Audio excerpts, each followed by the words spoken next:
Hello friends, সবাই কেমন আছো এই গরমে? তো আমি এই গরমেও দোকানের কাজ করে আজকে সকালে এই কুর্তিটা বানালাম হলটার নেক। তো এটা একটা কাস্টমারের ছিল। তো এটা বানানোর পরে বেলা হয়ে গেল, বেশ গরম লাগছিল, দোকানে কাজে মন লাগছিল না। তো সন্ধ্যেবেলা বেরিয়ে পড়লাম বরের সাথে একটু ঘুরতে। তো কোথায় এসেছি তোমরা একটু পরেই বুঝতে পারবে।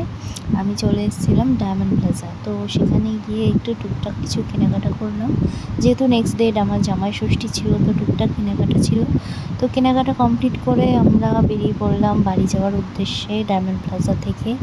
তো এখন যেহেতু স্কুটি আছে, তো সে কারণে যখন যেখানে মন চায় মোটামুটি যেতে পারছি।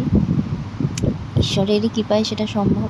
তো আমরা বাড়ি যাওয়ার পথে বেরিয়ে পড়লাম। বাড়ি চলে আসার পথে দেখছি দমদমে একটা খাবারের দোকান, দারুণ দারুণ মেনুর সব আইটেম আর খুব রিজনেবল প্রাইসে পাওয়া যাচ্ছে।